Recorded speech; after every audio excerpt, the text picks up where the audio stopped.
Hey guys, it's Rob here and welcome to my spoiler-free review for Shazam. If you enjoyed this video, subscribe to the channel for more reviews, including the Shazam spoiler review. The story of Shazam was extremely good. It had a great message that was centered around family, giving the movie a lighthearted tone, but at the same time can delve into some serious topics. I enjoyed every moment of this film, which was helped greatly with how great the pacing of this movie was. This is David F. Sandberg's first shot at the superhero genre, and I think he hits it out of the park.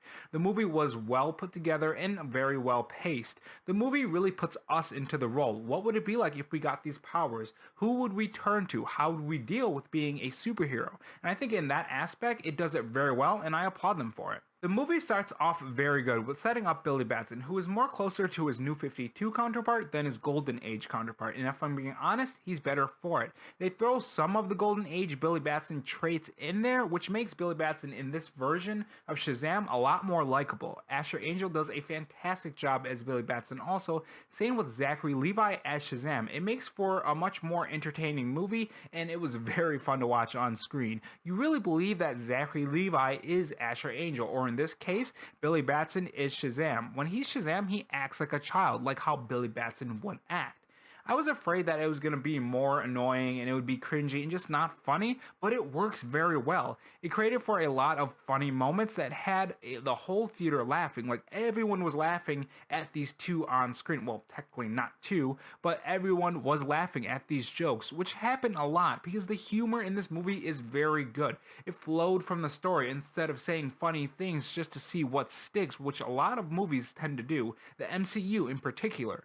This movie was helped by the rest of the cast also, which got a decent amount of screen time, but I would like to see more on it, particularly because of the ending of this movie, which I won't spoil it for you, but it had me geeking out over the fact that they were all on screen. You'll know what I'm talking about if you read the comics and if you also watch the movie, of course.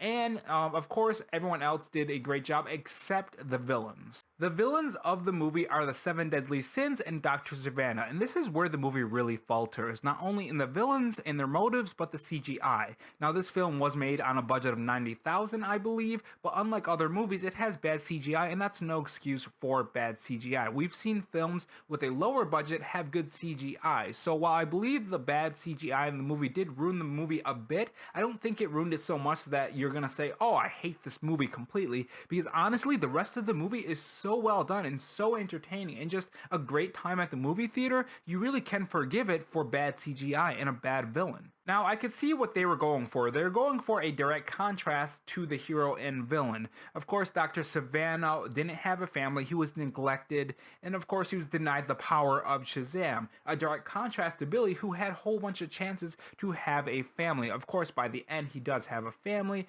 but before that he was going through foster home care, from foster home care to foster parents, and he had a whole bunch of chances, and of course he got accepted by Shazam for the powers. So they tried to do a direct contrast, but I think they just didn't execute it very well. Now, as for how Shazam fits into the DCEU, I don't want to go into too many spoilers in this movie, but it is very funny, and if you've been keeping up with the DCEU news and what's happening lately with the castings and stuff, you'll find it very, very funny. Now, you will get nods here and there to Batman, to Superman, to Wonder Woman, especially in that end credit animation type scene, I guess you can call it. It was very entertaining, so make sure you stick till the end, and there is an end credit, so make sure you stick around for that.